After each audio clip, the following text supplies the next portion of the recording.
Hello students, welcome everyone. 2026 মাধ্যমিক পরীক্ষার্থীদের জন্য রায় মার্টিন প্রশ্নবিদ্যা বেরিয়ে গেছে এবং রায় মার্টিন প্রশ্নবিদ্যা আমরা সলভ করা শুরু করে দিয়েছি। এর আগে মডেল কোশ্চেন পেপার 1 আমরা সলভ করেছি। তো আমরা আজকে শুরু করব মডেল কোশ্চেন পেপার 2। ওকে, পেজ নাম্বার 548, 548 পাতায় model question paper 2।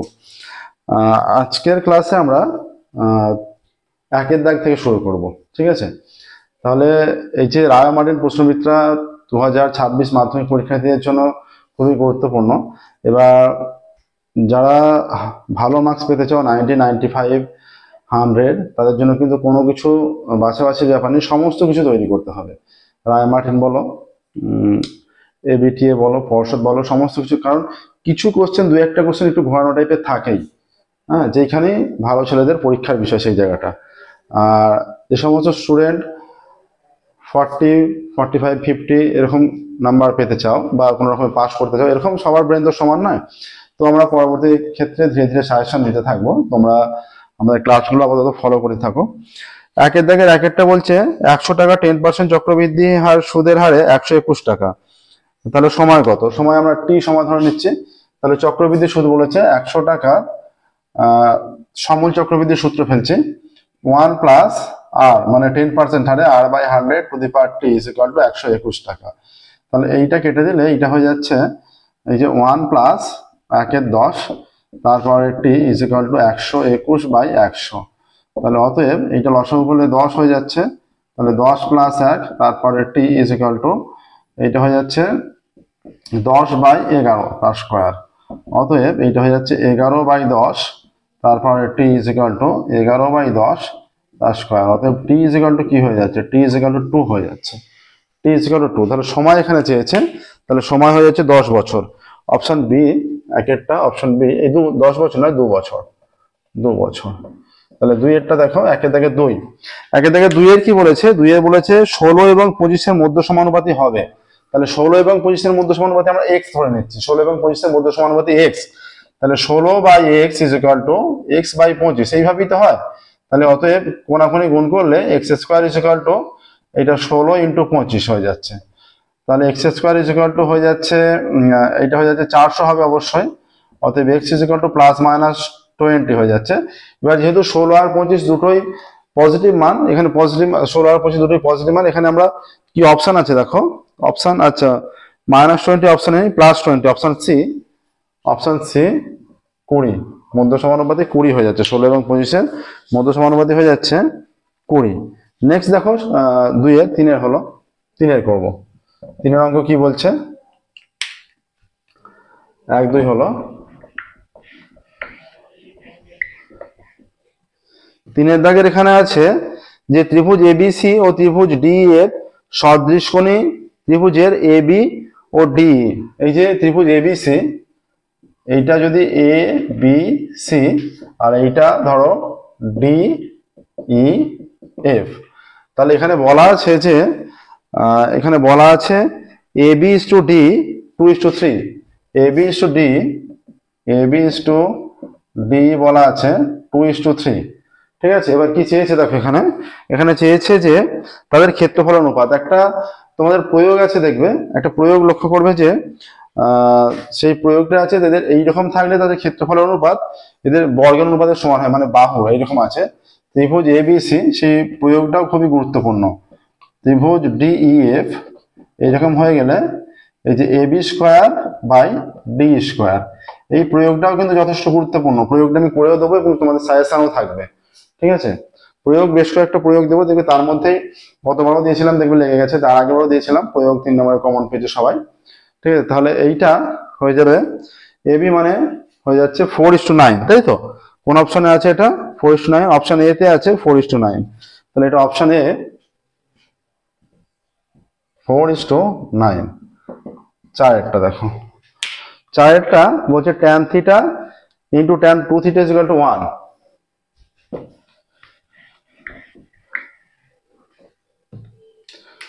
tan theta into tan 2 theta is equal to 1। অতএব tan 2 theta is equal to, এটা গুণ আকারে যেহেতু আছে, এদিক থেকে ওদিকে গেলে ভাগ হয়ে যাবে। যোগ আকারে থাকলে যেমন বিয়োগ হয়ে যায় উল্টো দিকে গেলে, বিয়োগ আকারে থাকলে যোগ হয়ে যায়, গুণ আকারে থাকলে ভাগ হয়ে যাবে। তাহলে অতএব এটা tan 2 theta is equal two 1/tan মানে কি cot থিটা, বা এটা হয়ে যাচ্ছে tan 2 theta is equal two, এটাকে আমরা নিয়ে নিচ্ছি tan 90 minus theta. tan 90 minus theta cot theta হয়ে যায়, tan 90 minus theta cot theta. তাহলে অতএব tan উভয় দিকে উঠে গেলে 2 theta is equal two 90 degree minus theta. তাহলে থিটা বাঁ দিকে এলে 2 theta plus theta is equal two 90 degree, বা এটা হয়ে যাচ্ছে 3 theta is equal two 90 degree. তাহলে থিটার মান কত 30 ডিগ্রি হয়ে যাচ্ছে। এবার কি চেয়েছে দেখো, এখানে চেয়েছে যে sin square 2 theta plus cos square 2 theta, sin square 2 theta plus tan square 2 theta কত হবে। তাহলে থিটা যদি এখানে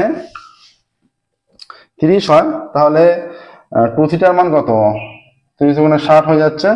তাহলে sin square 2 theta plus tan square 2 theta, sin square 2 theta তার মানে sin square 60 degree plus tan square 60 degree, এটা হয়ে যাচ্ছে √3/2 তার হোল স্কয়ার প্লাস tan 60 হয়ে যাচ্ছে √3 তার হোল স্কয়ার, এটা হচ্ছে 3/4 প্লাস 3 ইজ ইকুয়াল টু 4 লসাগু 3 প্লাস 3 4 12, 12 আর 3 15/4, তার মানে 3 পূর্ণ 3 4, 3 পূর্ণ 3 4 হয়ে যাচ্ছে। 3 4 12 আর 3 15/4, 3 পূর্ণ 3 4। ঠিক আছে, এটা দেখো 3 পূর্ণ 3 4 কোন অপশনে আছে, 3 পূর্ণ 3 4 অপশন বি তে আছে।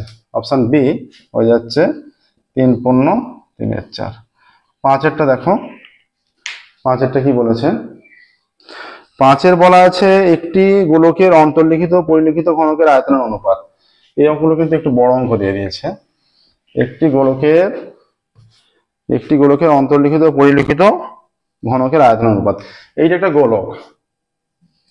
গোলকের এই যে গোলক, এইটা গোলকের মনে করো ব্যাস হয়ে যাচ্ছে r একক, আর ব্যাসার্ধ তার মানে r/2 একক।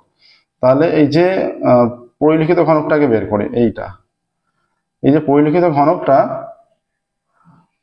ঘনকের বাহু হয়ে যাবে গোলকের ব্যাসের সঙ্গে সমান, মানে গোলকের ব্যাস মানে এইটা, তাহলে এইটাও আর হয়ে যাবে, এইটাও আর হয়ে যাবে। তাহলে আমরা ঘনকের এই যে পরিলিখিত ঘনক যেটা তার বাহু r একক, তাহলে তার আয়তন কত হবে r³ ঘন একক, তাই তো। আচ্ছা, r³ ঘন একক। এবার যে অন্তর্লিখিত ঘনক নিশ্চয়ই এইটা হবে, এই যে একরকম ভাবে এইটা যদি হয়ে যায়, অন্তর্লিখিত ঘনক কোনটা হবে, মানে ভেতরে যেটা এইটা, তাই তো, এইটা হচ্ছে অন্তর্লিখিত ঘনক ভেতরে এইরকম। তাহলে এই বরাবর যদি আমরা নিই, এইটা গোলকের ক্ষেত্রে কি, এইটা ভাবো এই যে ভেতরে চিত্রটা আছে, বা আলাদা করে যদি আমি অঙ্কন করে দেখাই, এইরকম এই যে ভেতরে ঘনক হচ্ছে এটা কার সঙ্গে সমান হচ্ছে, এটা ঘনকটা ঠিক করে আঁকা হয়নি। এটা যদি এইরকম হয়, তার মানে এই যে ভেতরের ঘনকের কর্ণটা হবে গোলকের ভেতরের ঘনকের যে কর্ণ হয়ে যাবে এইটা হয়ে যাচ্ছে এই যে গোলকটা দেখো, গোলকের ব্যাসের সঙ্গে সমান ভেতরের ঘনকের কর্ণ। তাহলে ভেতরের ঘনকের কর্ণ r একক, তার মানে আমরা যদি বাহু a একক ধরে নিই, ভেতরের ঘনকের বাহু a একক ধরে নিলে, তাহলে কর্ণ কি √2 ইন্টু বাহু, তাহলে এই যে √2 a√2 is equal to a হচ্ছে, তাহলে বাহু কত হয়ে যাচ্ছে r/√2, এইটা ঘনক। তাহলে বাইরের ঘনকের বাহু r হয়ে যাচ্ছে, তার আয়তন পেয়ে গেছি r³। ভেতরের ঘনকের বাহু পেলাম এখান থেকে r ইজ ইকুয়াল টু, আমরা ভেতরের ঘনকের বাহু a ধরছি, বাহু a হলে বাহু a, তাহলে তার কর্ণ কি √2 ইন্টু a। এবার ভেতরের ঘনকের যে গোলকের যে ভেতরের ঘনকের যেটা কর্ণ, সেটা হয়ে যাবে ভেতরের ঘনকের যেটা কর্ণ, সেটা হয়ে যাবে গোলকের ব্যাসের সঙ্গে সমান। ঠিক আছে, এই যে চিত্রটা, এই যে গোলক তার ব্যাস ab, নামটা যদি দিয়ে দিই এখানে ab, এই যে তার ব্যাস ab-টা, এই ab দেখো গোলকের ব্যাস আছে, সেইটা ভেতরের ঘনকের কর্ণ হচ্ছে। এবার কর্ণ আমরা বাহু এইটা a ধরেছি, ভেতরের ঘনকের বাহু a ধরেছি, a ধরলে ভেতরের বাহু যদি a ধরা হয়, কর্ণ বের করার সূত্র কি √2 ইন্টু বাহু, তাহলে √2 ইন্টু বাহু ধরলে সেইটা হয়ে যাচ্ছে এই যে ব্যাসের সঙ্গে সমান। তাহলে এখানে a কত হয়ে যাচ্ছে r/√2, তাহলে এইখানে এর আয়তন কত হয়ে যাবে a³, তার মানে r/√2 তার কিউব, তাহলে হয়ে যাচ্ছে r³/√2³ মানে 3টে √2, তার মানে 2√2 হয়ে যাচ্ছে। ঠিক আছে, এবার কোনটা আগে পরে চেয়েছে, তার অন্তর্লিখিত পরিলিখিত, এইটা আগে, তাহলে r³ 2√2 তুলে দিলে 1/2√2 4 দিয়ে যদি গুণ করে দেই, বা এটাকে কাটতে হলে 2√2 দিয়ে যদি গুণ করে দিই 1:2√2 হয়ে যাচ্ছে। 1:2√2 আছে। এটা ভালো করে বুঝবে, আমি যেগুলো বললাম ভালো করে শুনবে, যদি শুনে না বুঝতে পারো ভালো করে, আমি একই কথা বারবার বল, তোমার যদি রিপিট এসে ব্যাকে এসে আবার শোনো, না বুঝতে পারলে ব্যাকে এসে আবার শুনবে, সেটা একই কথা, কারণ আমি একই কথা বলছি। ঠিক আছে, তাহলে 1:2√2 কোন অপশনে আছে? ফার্স্ট অপশনে, অপশন এ 1:2√2। 6 কি বলেছে? ওজাইভ লেখচিত্রটি হলো এখানে গড় নির্ণায়ক, পরিসংখ্যান নির্ণায়ক, মধ্যমা নির্ণায়ক আর সংখ্যাগুলো নির্ণায়ক। তোমরা রাশিবিজ্ঞান করে নিয়েছো নিশ্চয়ই। রাশিবিজ্ঞান ওজাইভ লেখচিত্র হচ্ছে মধ্যমা নির্ণায়ক। ওজাইভ থেকে সর্বদা মধ্যমা নির্ণয় করা যায়। ঠিক আছে, অপশন সি তে আছে, অপশন সি মধ্যমা নির্ণায়ক। ঠিক আছে, ওজাইভ লেখচিত্র সর্বদা মধ্যমা নির্ণায়ক। তাহলে 1 দাগের হয়ে গেল এমসিকিউ যেগুলো ছিল। এবার 2 দাগে যাব।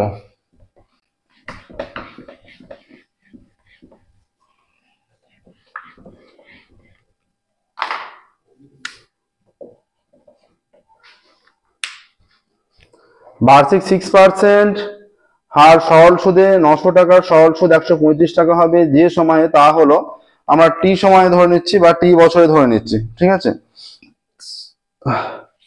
টি বছরে ধরে নিচ্ছি, সময়টা টি বছর, কারণ বার্ষিক বলেছে টি বছর।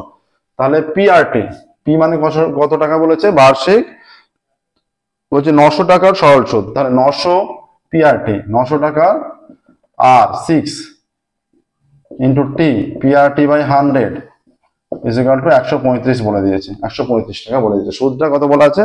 135 টাকা। তাহলে এইটা কেটে গেলে 9 হয়ে যাচ্ছে। অতএব টি ইজ ইকুয়াল টু 135 বাই এটা 9 ইন্টু 6, 3 দিয়ে কেটে দিলে 3 3 9, 3 4 12, 1 15, 3 5 15, 3 15 45, 3 দিয়ে 3 2 6, 3 5 15, 5 2 হয়ে যাচ্ছে।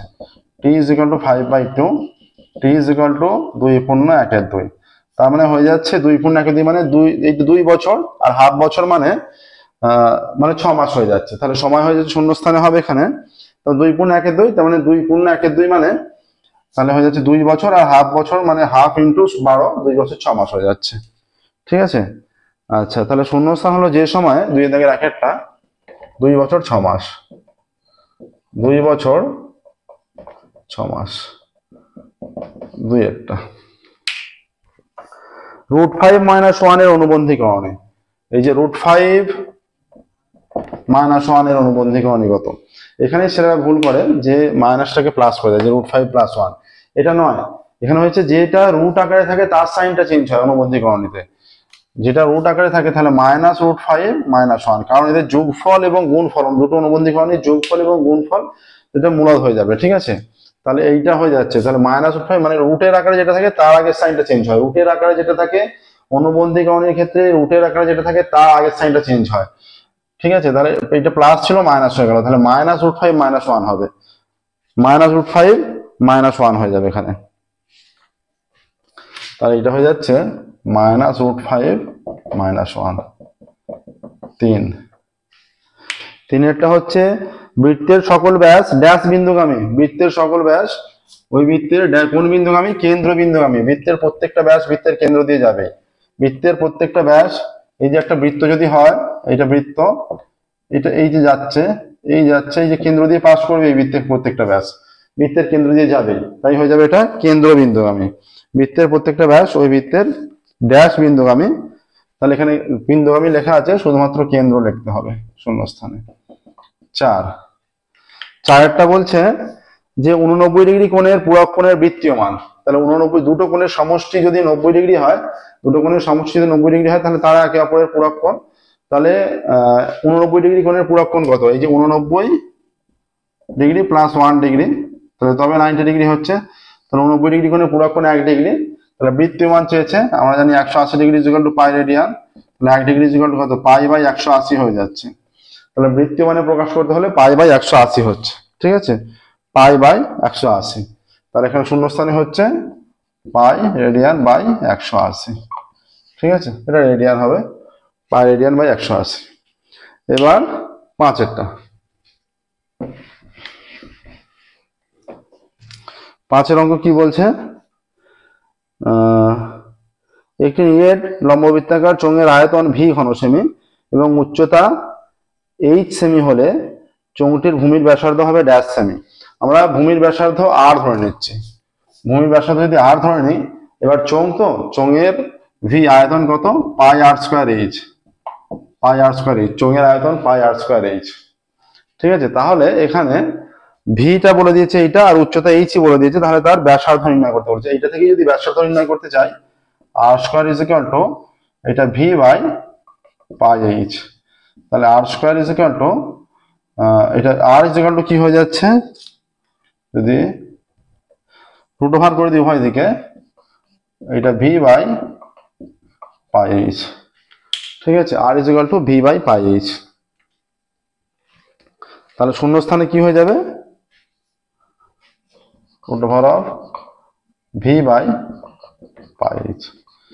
6-এরটা কি বলেছে? যে তথ্যের সংখ্যাগুলো মান দুটি তাকে ড্যাশ ভূইষ্ঠক বলা হয়। যে তথ্যের সংখ্যাগুলো মান দুটি তাকে, এখানে ভূইষ্ঠক লেখা আছে, তাহলে শূন্য স্থানে শুধু হবে দ্বিভূইষ্ঠক। দ্বিভূইষ্ঠক বলা হয় যে তথ্যের সংখ্যাগুলো মান দুটি তাকে দ্বিভূইষ্ঠক বলা হয়। তাহলে 2-এর দাগের দেখো সমস্ত কমপ্লিট হয়ে গেল। এবার 3-এর দাগে যাব।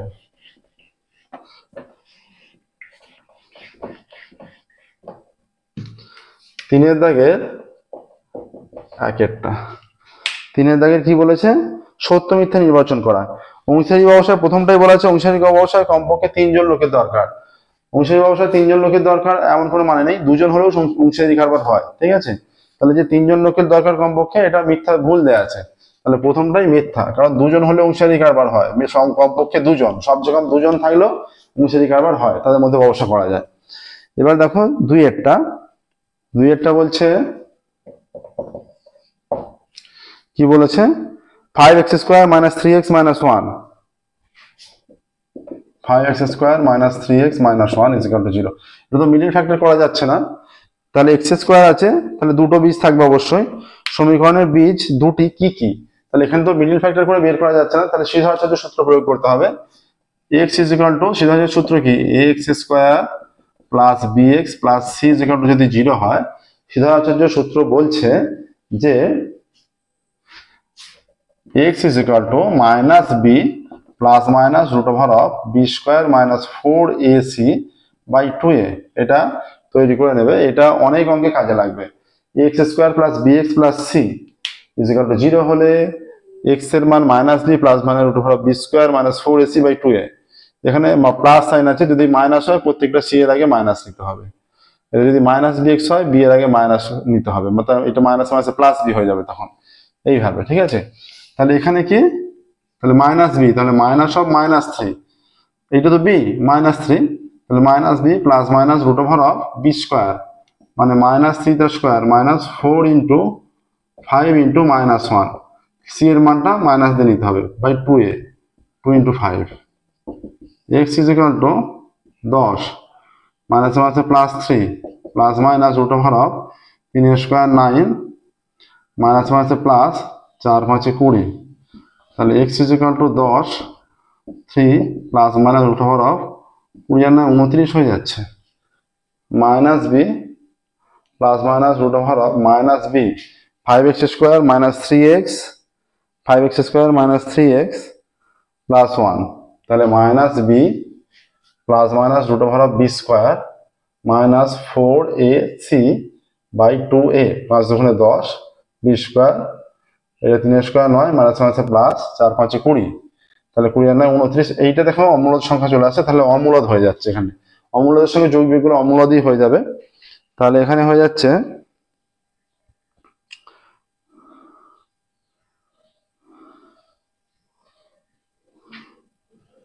তাহলে এখানে কি বলা আছে? এটা সমীকরণের বীজ দুটি অমূলদ, দুটি বীজ অমূলদ, তাহলে যেটা বলা যায় সেটা সত্য। হ্যাঁ, বীজ দুটি অমূলদ। এবার 3-এরটা কি বলছে? একটি বৃত্তের অন্তঃস্থ বিন্দু পি বৃত্তটিতে অঙ্কিত যে কোনো স্পর্শক পি বিন্দুগামী। এই একটা বৃত্ত, তার অন্তস্থ, অন্তস্থ মানে ভেতরে, ভেতরে বিন্দু পি, সেই বৃত্তের ভেতরে বিন্দু পি হলে বৃত্তটিতে অঙ্কিত যে কোনো স্পর্শক বৃত্তের, এই স্পর্শক হলে তো এইরকম যাবে, বৃত্তটিকে টাচ করবে না, যে আর পি বিন্দুগামী হয়ে গেলে সেটা তো আর স্পর্শক হচ্ছে না, সেটা এইটা ছেদক হয়ে যাচ্ছে। আর স্পর্শক হলে তো এরকম বাইরে দিয়ে যাচ্ছে, তাহলে যে তথ্য স্পর্শক হবে আবার পি দিয়ে যাবে, এটা তো হচ্ছে না, ঠিক আছে, এটা ম্যাচ করছে না, তাহলে এটা মিথ্যা হয়ে যাচ্ছে। ঠিক আছে, এখানে এটা যেটা বলা আছে পি বিন্দুগামী হবে, এটা হচ্ছে না, তাই এটা মিথ্যা।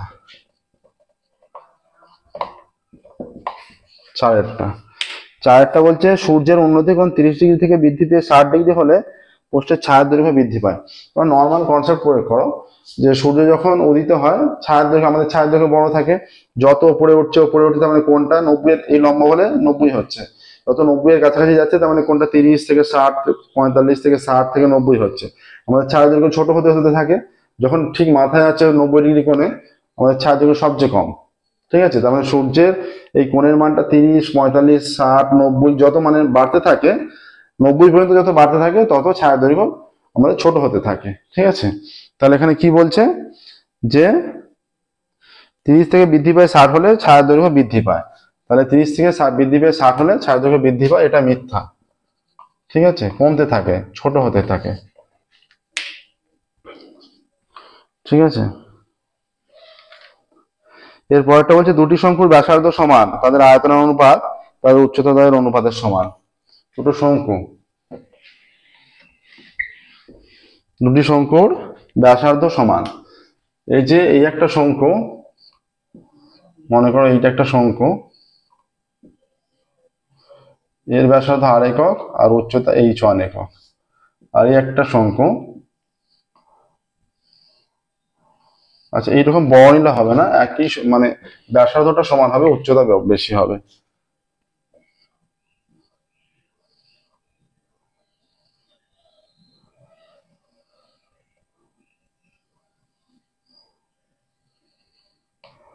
এইটা আর এটা h2 মনে করো। ঠিক আছে, এবার কি বলছে যে ব্যাসার্ধ সমান তাদের আয়তনের অনুপাতের, তাদের আয়তনের অনুপাত তাদের উচ্চতার অনুপাতের সমান হবে। তাহলে এর আয়তন কত? এর আয়তন হচ্ছে 1/3 পাই r স্কয়ার h1, আর এর আয়তন হচ্ছে 1/3 পাই r স্কয়ার h2। এটা হচ্ছে উভয়ের আয়তন। তাহলে আয়তন অনুপাতটা কত হচ্ছে, এটাকে সিম্পলিফাই করে যদি আয়তন অনুপাত বলছে উচ্চতার অনুপাতের সমান হবে, সেটা যদি h1:h2 হয় আমরা জেনে যাবো এটা সত্য, যদি না হয় জেনে যাবো মিথ্যা। তাহলে 1/3 পাই r স্কয়ার উভয় দিকে আছে, দেখো ফিক্সড মান তুলে দেওয়া যাবে h1:h2, তাহলে উচ্চতা দ্বয়ের অনুপাতের সমান হচ্ছে, উভয় দিকে সেম ভ্যালু গুণ আকারে আছে, 1/3 পাই r স্কয়ার h আকারে আছে, তুলে দিচ্ছি h1:h2, তাহলে বলেছে উচ্চতার অনুপাতের সমান হবে, তাহলে এটা সত্য হয়ে যাচ্ছে, যেটা বলা আছে সেটা সত্য। ছয়েরটা কি বলেছে, প্রথম 5টি মৌলিক সংখ্যার গড় 4.5। প্রথম 5টি মৌলিক সংখ্যার গড়,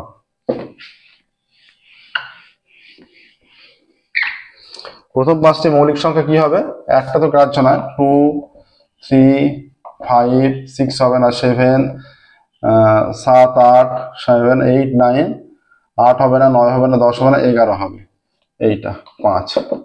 তাহলে 11-এর সাথে 18, 18 বাজে 23, 23 3 26, সাথে 28/5 হচ্ছে, তাহলে ভাগ করলে 28, 5 5 25, 3.0, 5 6 30, তাহলে 5.6 হচ্ছে। কিন্তু এখানে কত বলা আছে, বলা আছে 4.5, তাহলে যেটা বলা আছে সেটা ভুল, মিথ্যা, তাহলে এটা হয়ে যাচ্ছে মিথ্যা। ঠিক আছে, তাহলে 3-এর দাগের গুলো কমপ্লিট হলো। নেক্সট দেখো 4-এর দাগে যাব। নেক্সট আমরা 4-এর দাগে যাব। 4-এর দাগের 1-এরটা,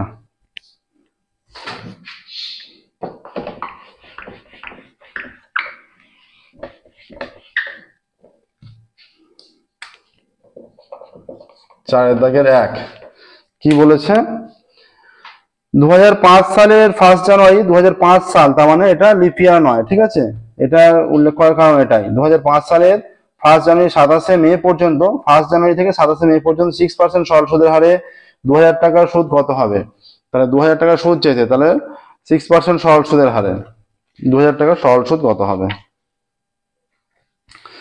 তাহলে এটা 2005 সালের 1 জানুয়ারি থেকে 27 মে পর্যন্ত। তাহলে এখানে সময় কতটা হচ্ছে দিনে প্রকাশ করতে হবে। এটা 2 নম্বরের অঙ্ক, প্রত্যেকটা এখন পর্যন্ত আমরা 1 নম্বর অঙ্ক করছিলাম, শর্টে করে দিচ্ছিলাম। 2 নম্বরের অঙ্ক প্রত্যেকটা অঙ্কে 2 করে আছে, সেই কোষে দেখাতে হবে 2 নম্বরের মতো করে, ঠিক আছে। তাহলে 2005 সালের 1 জানুয়ারি থেকে, আচ্ছা 1 জানুয়ারি থেকে, এটা জানুয়ারি 2005 সালের কি বলেছে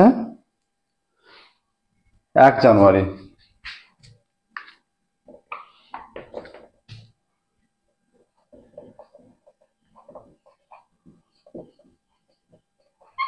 সাতাশ মে পর্যন্ত সময় কত। এবার যে দিনটা 1 জানুয়ারি তো টাকা ফেলা হলো, তাহলে সেই দিনেরও সুদ পাওয়া যায়। যে দিনটা টাকা ফেলা হলো সেই দিনেরও সুদ পাওয়া যায়, কিন্তু যে দিনটা তুলে নেওয়া হয় সেই দিনের সুদ পাওয়া যায় না। এটা হচ্ছে তার মানে 31 দিন, ঠিক আছে। এটা লিফ ইয়ার নয়, তার মানে 28 মাস, ঠিক আছে। তাহলে 31 + 28, হ্যাঁ। তারপরের মাস কত, আবার মার্চ 31-এ, তারপরে 30, এটা 27 মে, তারপরে 27 লাস্ট, সেই দিনের সুদটা পাবো না, তার আগের দিনে মানে 26 তারিখ পর্যন্ত সুদ পাবো। এতদিন যোগ করলে কত হবে, 6 আর 1 7, 7 আর 1 8, 8 16, 6 হাতে 1, 2 আর 1 3, 3 আর 3 6, 6 আর 3 9, 9 আর 3 12, 14, 4 হাতে 1, ও এটা 14ই হয়ে যাচ্ছে, 146 নিতে হবে, 146, ঠিক আছে। এতদিন। এবার দিনটাকে বছরে ঘোরাতে হলে কত কি করতে হবে, 146/365, এত বছর। তাহলে যদি আমরা এটাকে ক্যান্সেল করতে হবে, তাই তো। কিভাবে ক্যান্সেল করবো এটাকে, যদি এটাকে ক্যান্সেল করি, 146-কে 73 দিয়ে কেটে যাবে সম্ভবত, 73 2, 73 5, 2 এর 5 বছর সময় এসে গেল, 2 এর 5 বছর। আচ্ছা, সময় হয়ে যাচ্ছে 2 এর 5 বছর। আচ্ছা, কি বলেছে, এটা আমার সময়টা পেয়ে গেলাম। সুদের হার 6% আর সময়, সুদের হার 6%, আসল সমান 2000 টাকা, ঠিক আছে। কি বলেছে এখানে, সুদ কত, অতএব সুদ PRT/100, P মানে আসল 2000, আর মানে 6, T মানে 2 এর 5/100, এত টাকা। 0 দুটো 0 কেটে গেল, 20 × 6 × 2 এর 5, এত টাকা। 5 4 20 সমান 4 6 24 গুণে 48 টাকা, 48 টাকা হচ্ছে, ঠিক আছে। এবার এখানে কি বলেছে, কোশ্চেনে চেয়েছে এত টাকা সুদ কত হবে নির্ণয় করো। তাহলে এখানে সুদ হয়ে যাচ্ছে 48 টাকা, ঠিক আছে। সুদ হয়ে যাচ্ছে 48 টাকা। তাহলে বলবো এখানে 2000 টাকার সুদ কত হবে, অতএব 2000 টাকার সুদ হবে 48 টাকা। এটা স্টেটমেন্টটা লিখবে, অতএব 2000 টাকার সুদ হবে 48 টাকা। নেক্সট দেখো, 2 এর দাগে যাচ্ছি।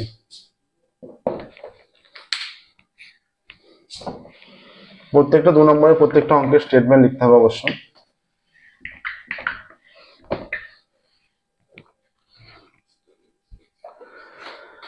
ছমাস অন্তর দেয় 10% সরল সুদের হারে, 6 মাস অন্তর দেওয়া হয় 10% চক্রবৃদ্ধি সুদের হারে।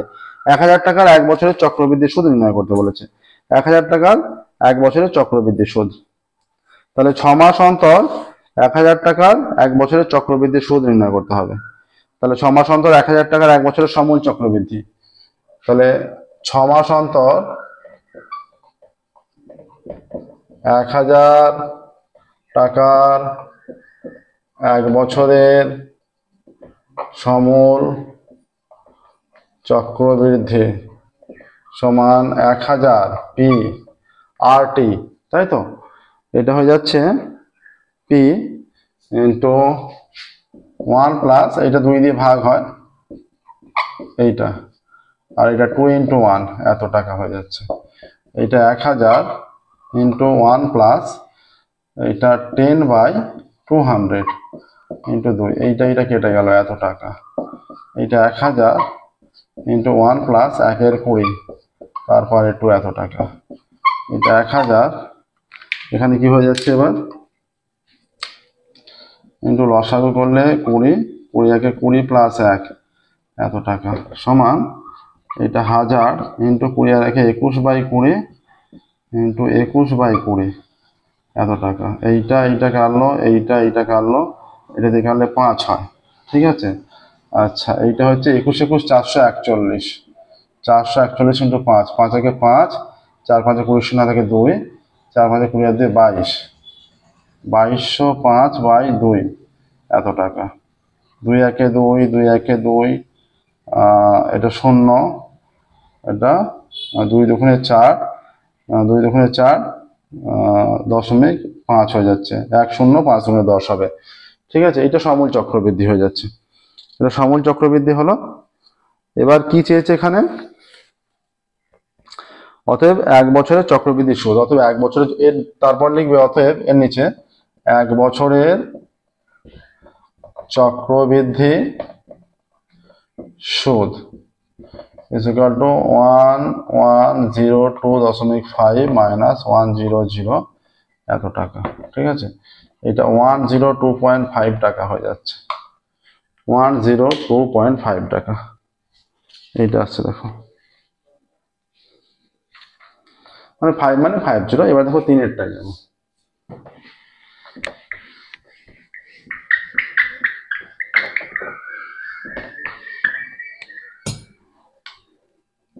তিনেরটা কি বলেছে, বলেছে যে ax² + bx + c is equal to x - alpha x - beta, ax² + bx + c is equal to x - alpha x - beta, এটা বলা আছে, ঠিক আছে। তাহলে এখানে আলফা কিউব প্লাস বিটা কিউবের মান, তাহলে এখানে এইটা বলা আছে মানে আলফা ও বিটা দুটি বীজ সমীকরণের, এই সমীকরণের দুটি বীজ আলফা ও বিটা। তাহলে এখানে পেয়ে যাচ্ছে আমরা alpha plus beta is equal to কত, -b/a, আর alpha into beta is equal to কত, c/a। তাহলে অতএব alpha cube plus beta cube এর ফর্মুলা আমরা জানি, ফর্মুলাগুলো তৈরি রাখবে সবাই। a প্লাস বি তার whole cube, a cube plus B cube is equal to a plus B তার whole cube minus c into a plus B. তাহলে আলফা প্লাস বিটা তার whole cube -3 alpha beta into alpha plus beta, এইটা আসছে, ঠিক আছে। এইটা এলে alpha plus bitter value কত, -b/a তার whole cube -3 into c/a into -b/a is equal to 3টে মাইনাসে মাইনাস হবে, -b³ a³ এইটা মাইনাস মাইনাসে প্লাস হয়ে যাচ্ছে, 3bc/a² is equal two a³।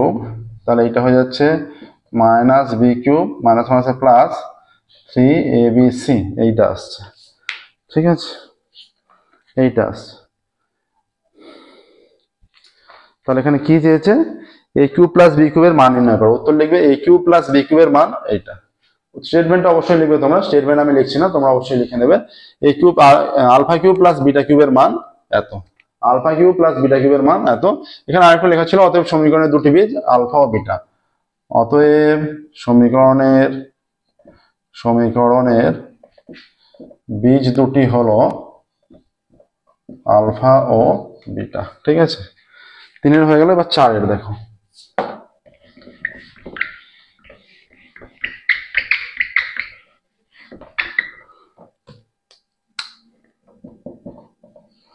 চারের কি বলছে, 4-এর বলা আছে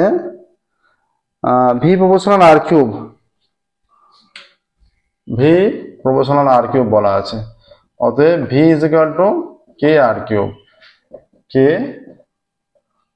অশূন্য ভেদ ধ্রুবক, ঠিক আছে। এখন বলা আছে যে r ইজ ইকুয়াল টু 3 এবং r ইজ ইকুয়াল টু 3 হলে v is equal two 18 pi, r is equal two 3 হলে v ইজ ইকুয়াল টু 18 পাই। অতএব এখানে কেটা এদিকে রাখছি, r ইজ ইকুয়াল টু 3 মানে 3 এর cube is equal two v is equal two 18 পাই। অতএব 3 এর কিউব মানে 27k ইজ ইকুয়াল টু 18 পাই। অতএব কে ইজিক্যাল টু কত 18 পাই বাই 27। অতএব কে ইজিক্যাল টু 9 দিয়ে কেটে দিলে ওপর নিচে এখানে 2 পাই বাই 3 হয়ে যাচ্ছে। তাহলে এইটা যদি হয়ে যায়, এবার কি চেয়েছে, তবে প্রমাণ করতে বলেছে এইটা। তাহলে কে এর মানটা যদি আমরা 1 নম্বরে বসিয়ে দিই, অতএব ভি ইজিক্যাল টু কে এর মানটা বসিয়ে দিলে 2 পাই বাই 3 আর কিউব, ব্র্যাকেটে লিখে দেবে প্রমাণিত। প্রমাণিত। তাহলে এখানে সুবিধা হবে এটা 1 নাম্বার দিলে যে একে ভি এর মান বসিয়ে পাই, মান বসিয়ে পাই, খুব সহজেই প্রমাণিত হয়ে গেল, ব্র্যাকেট ক্লোজ। ঠিক আছে, নেক্সট দেখো 4 হয়ে গেছে 5।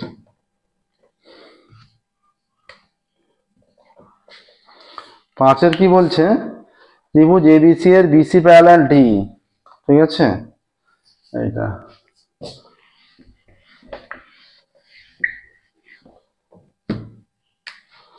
ত্রিভুজ এ বি সি এর বিসি প্যারালাল ডিই। এটা ত্রিভুজ A B C, A B C, BC parallel DE, এটা ডি এটা ই, ত্রিভুজ এ বি সি এর বিসি প্যারালাল ডি, এটা বলা আছে।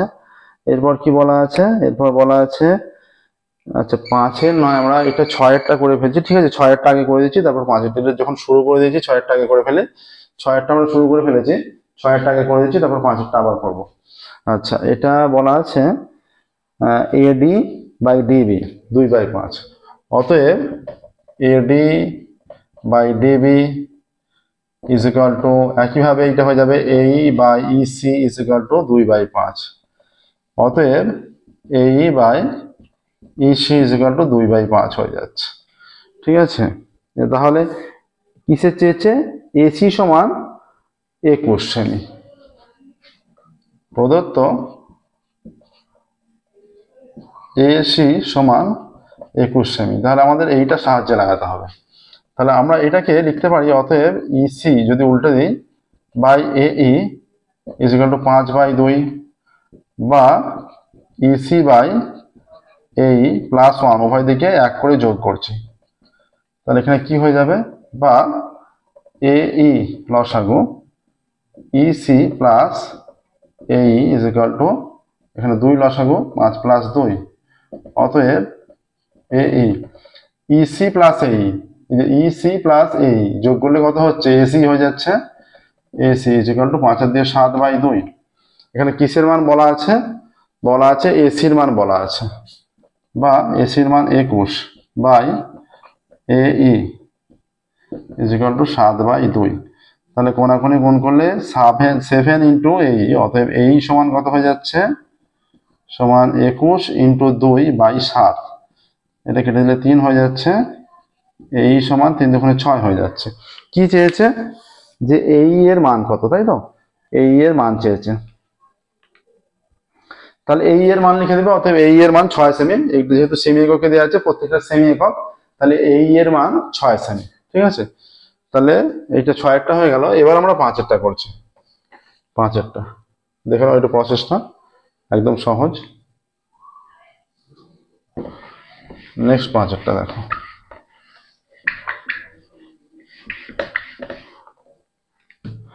পাঁচের অঙ্ক বলা আছে যে একটি বৃত্তের ব্যাসার্ধ 20 সেমি, কেন্দ্র থেকে কোনো জ্যা 16 সেমি দূরে থাকলে জ্যাটির দৈর্ঘ্য নির্ণয় করো। একটি বৃত্তের ব্যাসার্ধ 20 সেমি, একটি বৃত্তের ব্যাসার্ধ, এইটা ব্যাসার্ধটা 20 সেমি, ও এ। ঠিক আছে, ও কেন্দ্রবৃত্তের ব্যাসার্ধ ও এ সমান 20 সেমি আমরা লিখতে পারি। কেন্দ্র থেকে একটি জ্যা 16 সেমি দূরে থাকলে, তাহলে এইটা যদি 20 হয়, এটা 16, তার মানে মোটামুটি এই জায়গায় হচ্ছে। তাহলে এইটা আমরা ও এ, এইটা বি সি, এখান থেকে লম্ব অঙ্কন করছি, এটা ডি দিচ্ছি। তাহলে ও কেন্দ্রীয় বৃত্তের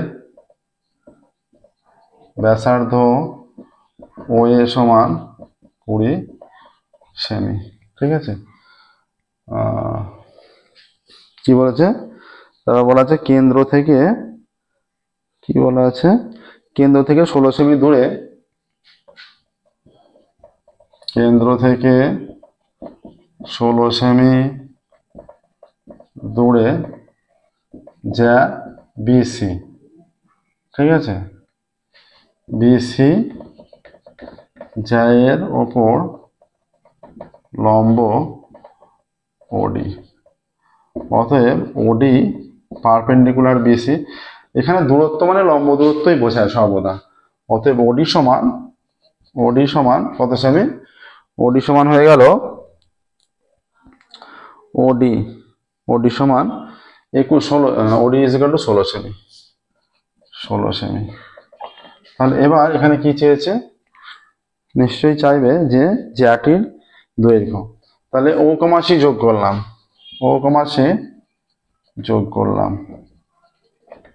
অতএব এইটা ও কমা সি যোগ করলে এটা তো লম্ব হয়ে গেছে 90 ডিগ্রি। অতএব ত্রিভুজ সিওডি সমকোণী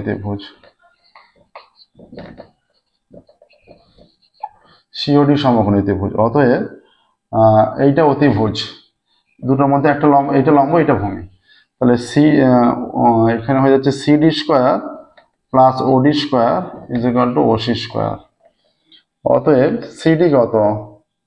সিডি আমরা জানি না, প্লাস ওডি কত? ওডি 16 বলা আছে, 16 সেমি দূরে ইজ ইকুয়াল টু, আর ব্যাসার্ধ বলা আছে ওসি, তাই তো, ওসি বলা আছে 20 স্কোয়ার, বা CD square is equal two 20 square 400, এইটা ওদিকে গেলে 16 16 256 মাইনাস 256।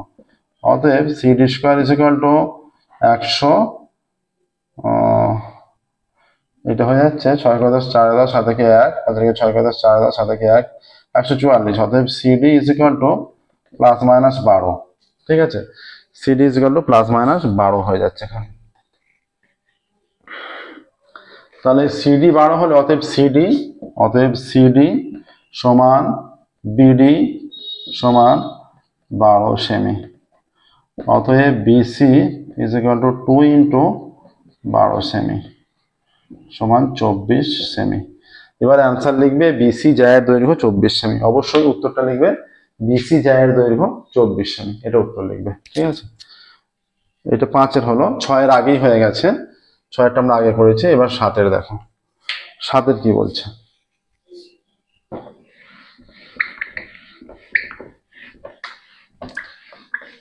প্রত্যেকটা মডেল কোশ্চেন সেটের, এটা আমাদের চলছে মডেল কোশ্চেন পেপার 2, প্রত্যেকটা মডেল কোশ্চেন পেপারের উপপাদ্য সম্পাদ্য প্রয়োগ ছাড়া সম্পূর্ণ সলিউশন পেয়ে যাবে, ঠিক আছে। এবার দেখো এখানে 7-এরটা, কোন রম্বসের কর্ণদ্বয়ের দৈর্ঘ্য 12 সেমি ও 16 সেমি।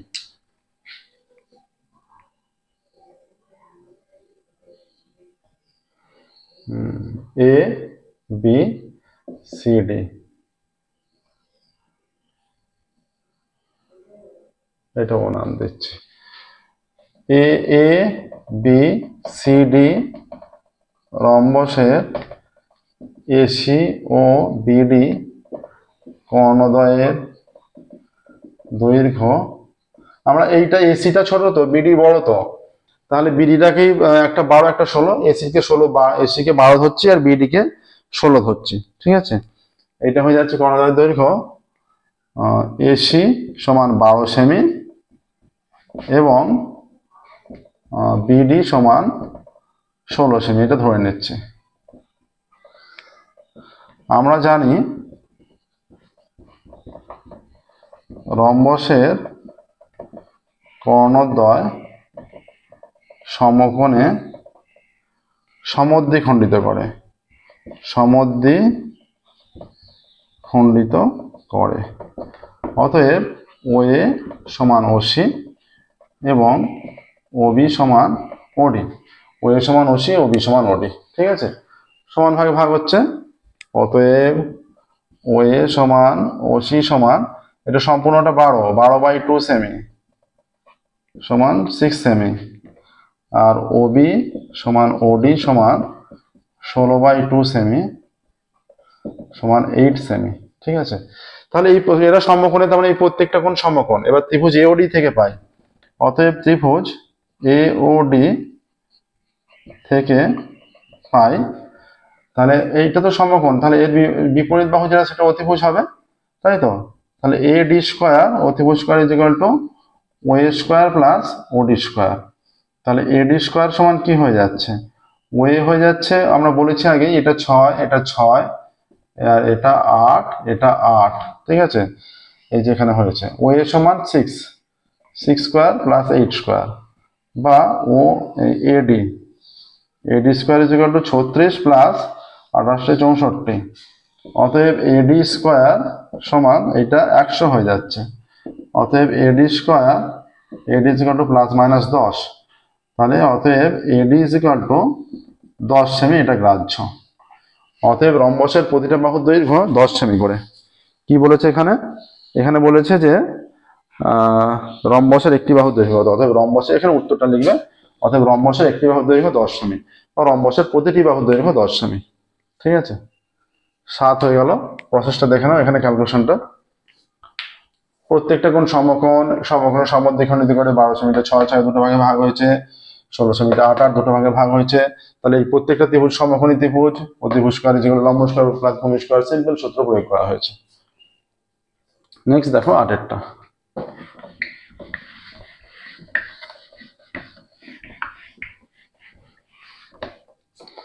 আটের বলছে যে sine theta plus cosec theta 2, এটা দেয়া আছে। Sine theta plus cosec theta is equal to 2। অতএব এটা সাইন থিটা, কোসেক থিটা মানে 1 by sine theta is equal to 2, বা সাইন থিটা লসাগু, এটা হয়ে যাচ্ছে sine square theta plus 1 is equal to 2, বা sine square theta plus 1 is equal to 2 sine theta, বা এটা হয়ে যাচ্ছে সাইন থিটা তার হোল স্কোয়ার মাইনাস, এটা এদিকে মাইনাস হয়ে যাবে 2 ইন্টু সাইন থিটা ইন্টু কিছু নেই মানে 1, এটা 1 মানে 1 স্কোয়ার ইজ ইকুয়াল টু 0। এটা হয়ে যাচ্ছে সাইন থিটা মাইনাস 1 তার স্কোয়ার ইজ ইকুয়াল টু 0। অতএব sign theta is equal to 1। Sine theta 1 হয়ে গেলে অতএব কোসেক থিটা কি হবে, 1 বাই সাইন থিটা। ঠিক আছে, এবার দেখো সাইন থিটা 1 মানে এবার sine theta, sine to the power 10 theta, sine to the power 10 theta, sine থিটার পাওয়ারে আমরা 10 নিচ্ছি, ইজ ইকুয়াল টু 1 এর পাওয়ারে, এটা পাওয়ারে 10, উভয় দিকে যদি পাওয়ারে 10 নিই, 1 এর পাওয়ারে 10, অতএব sine to the power 10 theta is equal to 1। এখানে একইভাবে এইটা আসছে, তাহলে অতএব cosec to the power 10 theta is equal to 1 by sine theta তার পাওয়ারে 10। অতএব কোসেকের পাওয়ারে 10 থিটা, কোসেকের পাওয়ারে 10 থিটা ইজ ইকুয়াল টু 1 এর পাওয়ারে 10 মানে 1ই হবে, 1 বাই সাইনের পাওয়ারে 10 থিটা ইজ ইকুয়াল টু কি বেরিয়েছে, এটা মানে 1, তাহলে 1 বাই 1 মানে 1 হচ্ছে। অতএব সাইনের পাওয়ারে 10 থিটা প্লাস কোসেকের পাওয়ারে 10 থিটা ইজ ইকুয়াল টু, এটা মান 1 বেরিয়েছে, 1 প্লাস 1 ইজ ইকুয়াল টু 2। অতএব উত্তর লিখবে sine to the power 10 theta plus cosec to the power 10 থিটার মান 2। ঠিক আছে, sine to the power 10 theta plus cosec to the power 10 থিটার মান 2। এটা আরেকটা আসছে 9এরটা দেখো।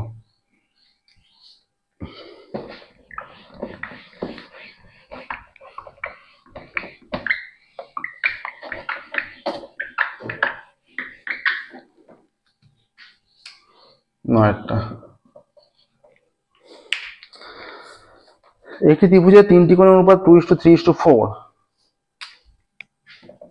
একটি ত্রিভুজের 3টি কোণের অনুপাত ইজ ইকুয়াল টু 2:3:4।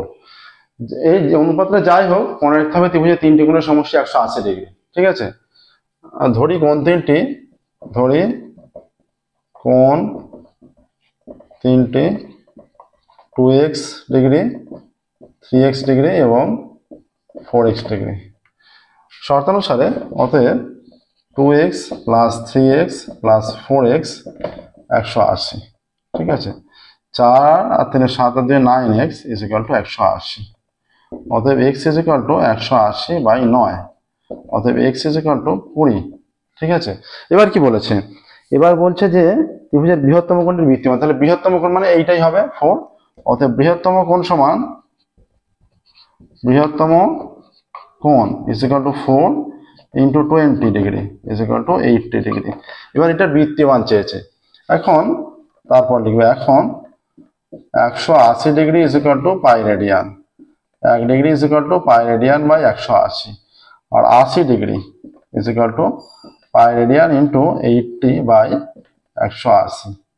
তাহলে 0 0 কেটে দিই, আর 4 দিয়ে এটা যাবে না, 2 দিয়ে কাটলে এটা হয়ে যাচ্ছে 4, 2 দিয়ে কাটলে 9, তাহলে 4 পাই রেডিয়ান বাই 9 এইটা আসছে, 4 পাই রেডিয়ান বাই 9। স্টেটমেন্টটা তোমরা লিখবে যে অতএব বৃহত্তম কোণটির বৃত্তীয় মান এইটা 4 পাই রেডিয়ান বাই 9, স্টেটমেন্টটা লিখবে অতএব বৃহত্তম কোণটির বৃত্তীয় মান 4 পাই রেডিয়ান বাই 9। প্রসেসটা দেখে নাও কিভাবে হলো। এবার 9 এর এখানে আছে 10 এরটা সলভ করব।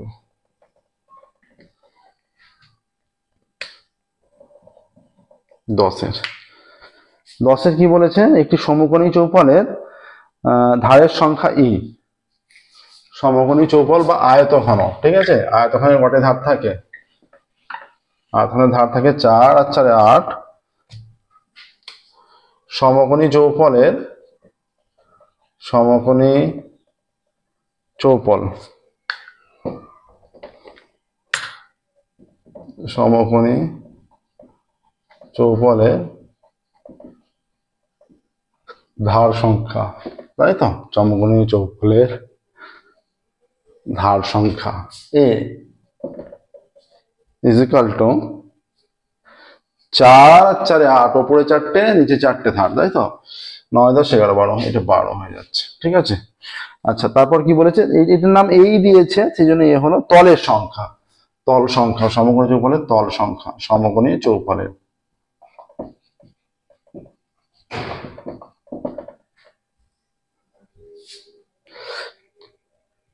বি তল সংখ্যা কটা, 1 2 6, তাই তো।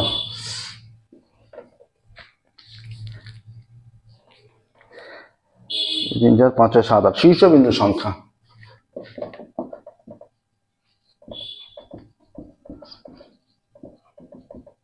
সংখ্যা সি ইজ ইকুয়াল টু 8, তাই তো।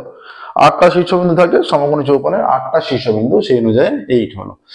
এবার কি চেয়েছে, একটা মান নির্ণয় করতে দিয়েছে, যে এর মান নির্ণয়, অতএব a square plus b square plus c square, a square plus b square plus c square minus 2abc সমান a মানে হচ্ছে 12 স্কয়ার, b মানে হচ্ছে 6 স্কয়ার, c মানে হচ্ছে 8 square minus 2 into 12 into 6 into 8 is equal two 12 12 144, 6 6 36, 28 64 minus 6 12 72, 72 144, 144কে 8 দিয়ে গুণ করলে 432 হাতে 3, 4টা বসে 35 5 হাতে 3, 8 8 3 11, তাই তো, 1152, এই দুটো যোগ করলে 100 হয়, 244 মাইনাস 1152 ইজ ইকুয়াল টু 8 4 এবার 8 12 হাতে 1, 4 5 0, আচ্ছা 2 11 9 11, মাইনাস হবে একটা, মাইনাস 908, মাইনাস 908।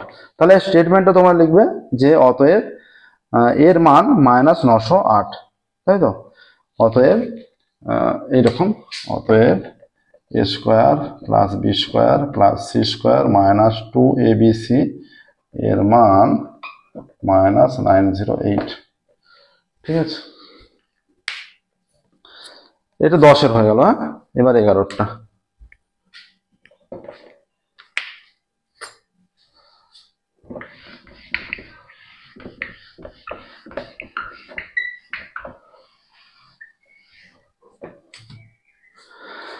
একটি অর্ধগোলকের ব্যাস 12 সেমি, এইটা একটা অর্ধগোলক, এটা একটা অর্ধগোলক, এর ব্যাস 12 সেমি পুরোটা, তার মানে ব্যাসার্ধ কত, 6 semi 6 semi, O A B নাম দিচ্ছি, এখানে একটা রাখছি, তাহলে এইটা এখানে এই অর্ধগোলকের ব্যাস 12 সেমি, অর্ধগোলক অর্ধগোলক অর্ধগোলকের ব্যাস 12 সেমি, অতএব A B is equal to 12 সেমি। অতএব O A is equal to O B, তার মানে এগুলো ব্যাসার্ধ, এটা অর্ধেক, ও কেন্দ্র ধরছে। হ্যাঁ, ও কেন্দ্র, O is equal to O B is equal to O C is equal to 12/2 6 সেমি হয়ে যাচ্ছে, এগুলো সব ব্যাসার্ধ। ঠিক আছে, অর্ধগোলকের ব্যাস 12 সেমি হলে এগুলো ব্যাসার্ধ। তাহলে ওই অর্ধগোলকটি থেকে সর্ববৃহৎ যে গোলক পাওয়া যাবে, এখান থেকে যে গোলক পাওয়া যাবে, এখান থেকে যে গোলক পাওয়া যাবে সেই গোলকের, এখান থেকে যে গোলক পাওয়া যাবে সেই গোলকের ব্যাস হয়ে যাবে এই ব্যাসার্ধটা। ঠিক আছে, তাহলে ও এ বি এটা সি। তাহলে যে গোলকটি পাওয়া যাবে, যে সর্ববৃহৎ গোলক পাওয়া যাবে, যে সর্ববৃহৎ গোলক পাবো তার ব্যাস ইজ ইকাল টু, তার ব্যাস OC is equal two 6 semi, তার ব্যাস ওসি সমান 6 সেমি। তাহলে অতএব ব্যাসার্ধ কত, যে গোলক পাবো তার ব্যাসার্ধ ইজ ইকাল টু 6/2 সেমি সমান 3 সেমি। ঠিক আছে, 3 সেমি পাচ্ছি। আচ্ছা, অতএব যে গোলকটি পাচ্ছি তার আয়তন কত হচ্ছে, কি চেয়েছে এখানে, যে সর্ববৃহৎ গোলক পাবো তার ক্ষেত্রফল চেয়েছে। অতএব গোলকটির ক্ষেত্রফল কত হচ্ছে, একবার স্টেটমেন্ট লিখে শুরু করছে। অতএব গোলকের ক্ষেত্রফল, অতএব গোলকের ক্ষেত্রফল ইজ ইকুয়াল টু 4πr²। 4π এর মান 22/7, আর স্কোয়ার মান হচ্ছে 3² এত বর্গ সেমি, সমান 4 × 22 × 9/7 বর্গ সেমি ইজ ইকুয়াল টু 4/22 88 × 9, 8 9 72, 2 এখান থেকে 7, 8 9 72 সাথে 81, তাই তো, 7 এত বর্গ সেমি ইজ ইকুয়াল টু 7 একে 7 1 11, 7 একে 7 4 42, 5 7 35, তাই তো, 7 একে 7 11, 7 একে 7 1 11, 7 একে 7 4 42, 5 7 35, 5 7 35, 42 35, এটা ভাগটা করলে 7 812, 7 একে 7 1 11, 7 একে 7 4 42, 7 একে 7, এইটা এইখানে 1 812 হয়েছে। আচ্ছা, ক্যালকুলেশনটা একবার করি। গোলকে তাহলে কি চেয়েছে এখানে, এখানে চাইছে যেটা, যে অর্ধগোলক থেকে সর্ববৃহৎ যে গোলক পাবো তার ক্ষেত্রফল কত। তাহলে এখানে ব্যাসার্ধ, তাহলে এখানে এর ব্যাস হয়ে যাচ্ছে 6 সেমি, তার ব্যাসার্ধ হয়ে যাচ্ছে, এখানে যে ব্যাস পাচ্ছি সেটা 6 সেমি, তাহলে ব্যাসার্ধ হয়ে যাচ্ছে, যে ব্যাস পাচ্ছি তার 6 সেমি, তার ব্যাসার্ধ হয়ে যাচ্ছে 3 সেমি, তাই তো। 3 সেমি হয়ে গেলে সূত্র হচ্ছে 4πr², 3² নয়, 4π 4/22 88 × 9, 8 9 72, 2 এখান থেকে 7। আচ্ছা, এইখানটা ভুল হয়েছে,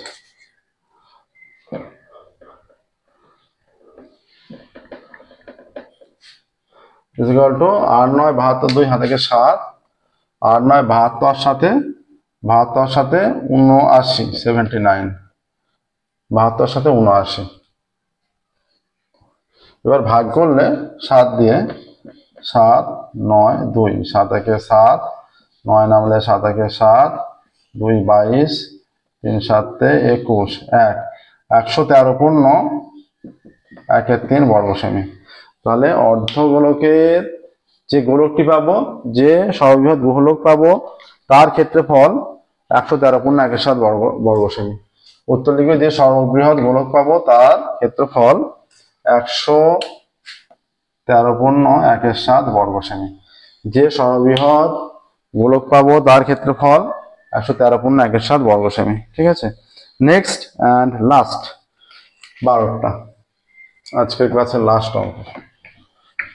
এটা 1 2 3 4 4টে দাগে সেরে রাখলাম। পরের ক্লাসে আমরা 5 6 একটা ক্লাসে এবং 7 8 একটা ক্লাসে করতে পারবো। 5 6 একটা ক্লাসে, 7 8 একটা ক্লাসে করতে পারবো। এবার এটা কি বলছে, যে যদি এত এত সংখ্যাগুলির পরিসংখ্যা এত এত হয়, তাহলে এই যে 1 half 1/3 1/4 dot dot dot 1/n, ঠিক আছে, সংখ্যাগুলির পরিসংখ্যা,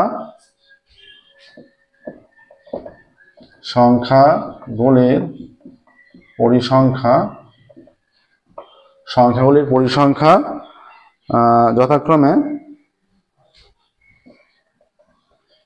যথাক্রমে 1 2 3 4 ডট ডট ডট n।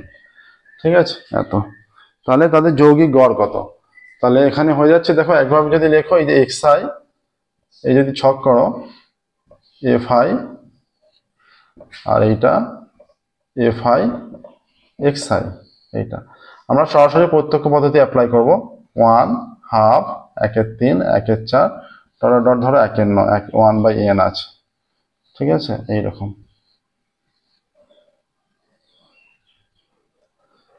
এইটা একবার আছে, এটা দুবার আছে, এটা 3 বার আছে, এটা 4 বার আছে, এখানে dot dot dot dot dot এখানে করে নিয়ে এটা n বাই আছে, এটা 1, এটাও 1, এটাও 1, এটাও 1, ডট ডট ডট, এটাও 1। তাহলে summation of fi xi is equal to n হয়ে যাচ্ছে। আর এই যে fi টা হয়ে যাচ্ছে, তাহলে 1 2 3 4 করে n টা হয়ে যাচ্ছে। অতএব যৌগিক গড়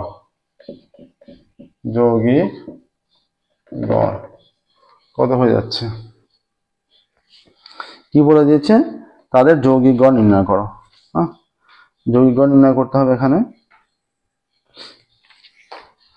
তাহলে nটা সংখ্যা, সামেশন অফ fi xi, এখানে সামেশন অফ fi মানে টোটাল nটা সংখ্যা, এইটা n হয়ে যাচ্ছে আর এটাও nটা সংখ্যা 1 হয়ে যাচ্ছে, যৌগিক গড় 1।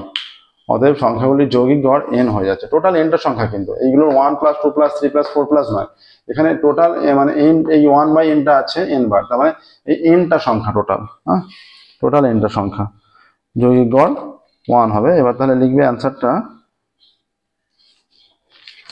কি চেয়েছে, তাহলে তার অতএব সংখ্যাগুলির যৌগিক গড়, এটা করতে হবে কিন্তু। অতএব সংখ্যাগুলির যৌগিক গড় 1।